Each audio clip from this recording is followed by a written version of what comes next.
I was a very little girl, sometime in the early 1960s. My recollections are a little dim because of that, but my sister and cousins swear that everything I am about to relate really happened. My mother was very close to her two sisters, and the three families would rent a house on the Jersey Shore together every summer.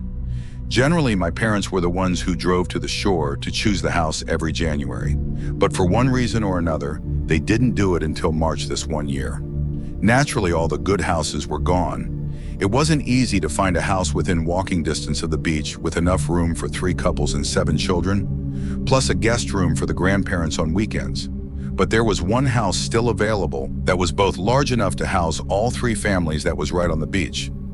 The reason that it hadn't been rented was that it was a creepy Victorian. It was a sunny day, but that house looked like it had a cloud over it. My 2 older brothers loved it, of course. "Let's rent the haunted house," they both insisted. "It will be fun." So my parents, lacking other good options, rented that house. They didn't believe in the supernatural, so of course the house wasn't actually haunted. So the 3 families arrive on Memorial Day weekend and start unloading the cars. My mother escorts me into the foyer, and I immediately scream and run out, claiming that there is a dead man hanging from the chandelier. Only there was no chandelier. And yes, I clearly remember seeing a dead man.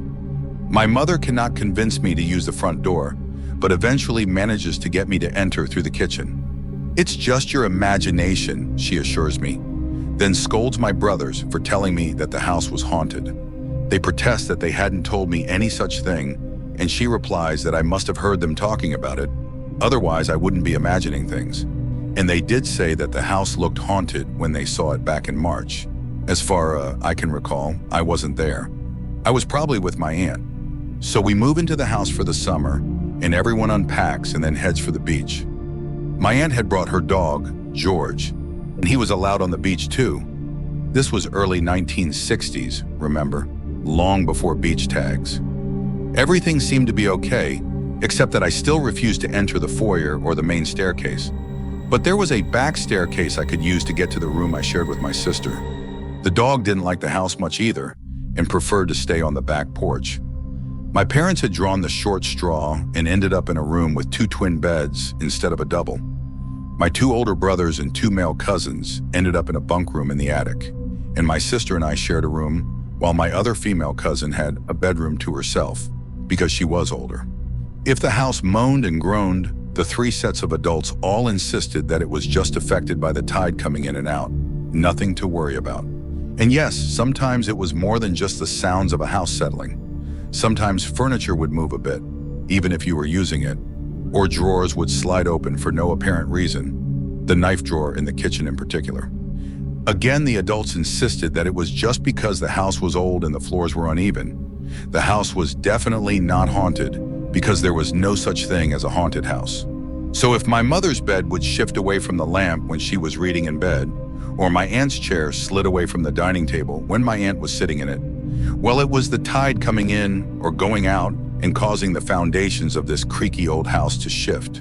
But then my sister came back from the beach one afternoon to use the bathroom and heard my aunt's dog upstairs, where he was definitely not allowed to be because he had trouble with stairs, especially going down. And she searched and searched for him, but couldn't find him. He was always in the next room or on the 3rd floor when she was on the 2nd, or on the 2nd floor when she was on the 3rd. She could hear his nails clicking on the wooden floor and sometimes hear him panting. Then she glanced out the window and there was George on the beach, playing fetch with a frisbee, and she ran out of the house post-haste. A few days later, my 2 brothers and elder male cousin got into a fistfight one evening. My cousin claimed that my brothers had hung a noose from the ceiling hook in the foyer to scare him. My brothers insisted that they had not, and when the parents dragged all 3 down to the foyer, no rope or noose was to be found. They blamed the whole incident on my imagination affecting my cousin. He must have dozed off and dreamed it. Meanwhile, my mother's bed was moving further and further every night, and my aunts were getting tired of having to pull their chairs back to the table. The knife drawer in the kitchen wasn't just sliding open either, but actually slammed open hard enough to rattle the china in the cupboards while my mother and aunts were making dinner. Even the adults were beginning to get creeped out, but the house was paid for the rest of the summer. So what were they going to do? Go home and throw away all that money when they could be enjoying a summer by the beach? Nonsense. Everything came to a head one night about 2 weeks after Memorial Day, when my aunt's chair didn't just slide away from the table with her in it, it tipped backwards and dumped her on the floor. That night, when my mother's bed started to slide away from the lamp, instead of waiting until morning to put it back, my mother got out of bed, slid it back into place, then climbed back in, only to have the bed propel itself across the floor and into the wall, rattling hard enough, waking up my father.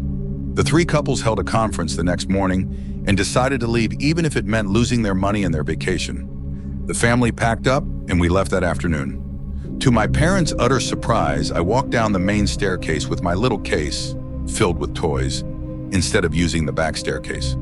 "Why did you decide to use the main stairs after all this time?" my mother asked me. I remember this part very clearly. "You were right, Mama," I replied. "I don't know why I thought there was a man hanging from that rope. I must have imagined it."